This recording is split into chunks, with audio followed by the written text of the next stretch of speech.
T has finally spoken anything. Furthermore, his recent comments about Tiny and the shocking DNA test have the full industry in chaos. The angst, speculation, and rumors that had been brewing for months behind closed doors. Everything blew up the moment Clifford de Harris spoke. This was not damage management. This was a declaration of war. The man who had been anointed king of the South wasn't only defending his honor. He was battling for what was left of his legacy. For weeks, fans had been watching the narrative unfold like a slow-motion automobile accident. There were suspicions about paternity, infidelity, and betrayal involving the Harris family. Then came the startling discovery, a secret DNA test that supposedly confirmed the unthinkable.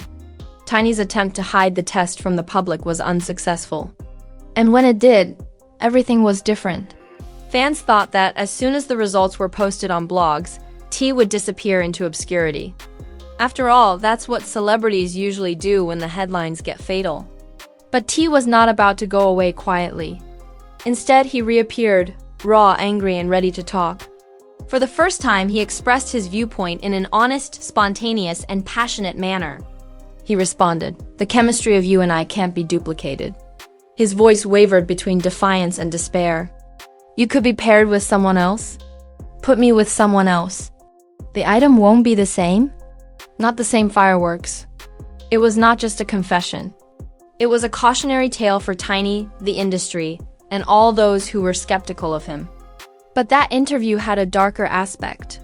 An understanding of a long-term relationship that has been failing behind closed doors. The man who had once flaunted his family on reality TV was now exposing it to the world, piece by painful piece. The DNA test's findings did more than just raise questions about his marriage. It demolished the base on which he had established his brand. That of the family man, the mentor, the repentant hustler who rose to prominence. Suddenly, instead of a king, the world witnessed a man imprisoned by his own truth. Tiny's silence didn't help either. She remained silent in public, but her actions spoke louder than words. Rumor had it that she had filed for divorce. Her accounts on social media disappeared. The recommendations were taken down. Sponsorships vanished.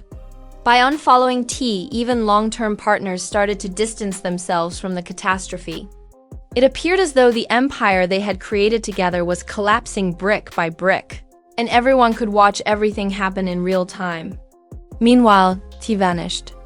No appearances, tweets, or posts. The rumor mill went bonkers. Some said he fled to Dubai. Others said that he was imprisoned in Atlanta while lawyers and publicists planned his next move. Those closest to him, however, asserted that the quiet was a strategy rather than a retreat. Instead of apologizing, T was preparing to take command behind the scenes. When he finally resurfaced, he was in a dimly lit studio with his hoodie pulled down and his eyes locked on the camera. "I'm a man. I've made mistakes," he replied in a dejected tone. "But I'm not a monster. I don't tell lies. And I really didn't deserve this circus." Half performance, half confession, it was a purposeful blend of defiance and tenderness. He claimed that Tiny had leaked the test and that her actions were motivated by anger rather than protecting their family. "You don't run to the media with your pain," he said. "You handle it at home." For some, it sounded like heartbreak, manipulation of other people. But one thing was clear, he had no intention of giving up. When he hinted that Tiny had secrets of her own, the internet went berserk.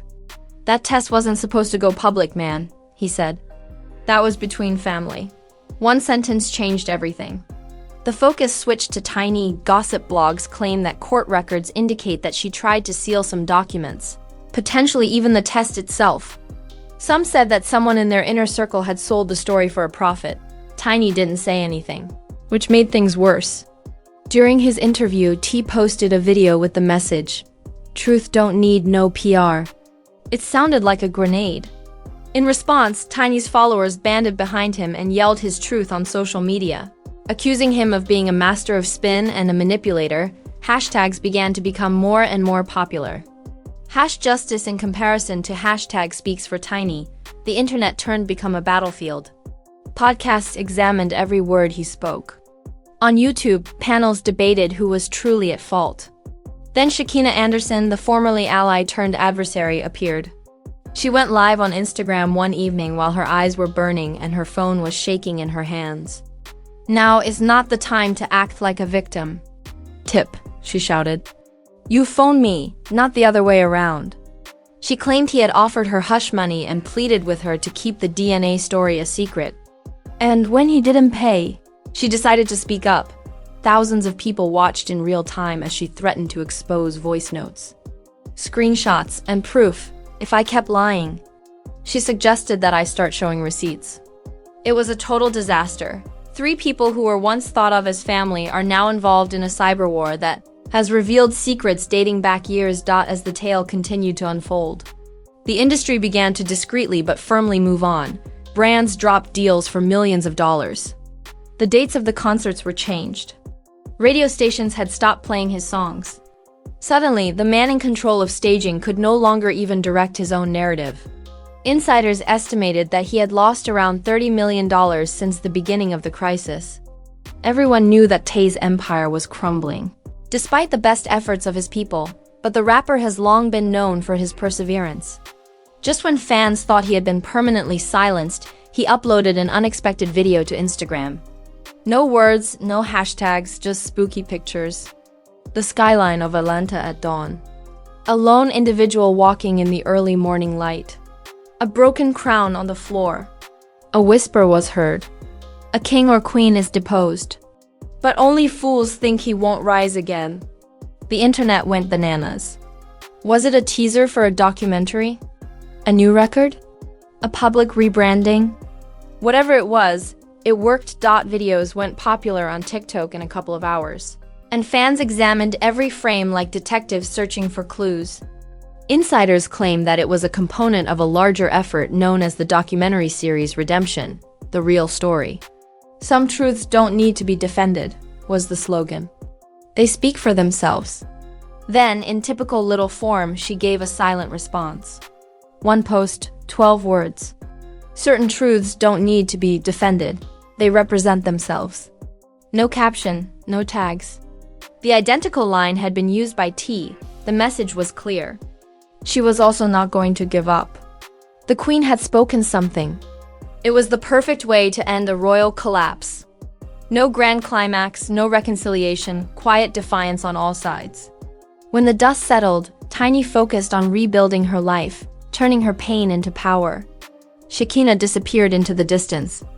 Her fire was stifled by exhaustion and scrutiny. And T. He continued to walk the tightrope between redemption and ruin, in an effort to show that a monarch can rise again even after his crown has been soiled. Because this was more than just a scandal. It was a warning about love, devotion, and the heavy cost of celebrity. The DNA test's findings showed more than just a child. It revealed the truth about ego, betrayal, and the cost of keeping secrets in a culture that relies on disclosure. So the question remains, which side are you on? Tiny's tease or Sheikah's?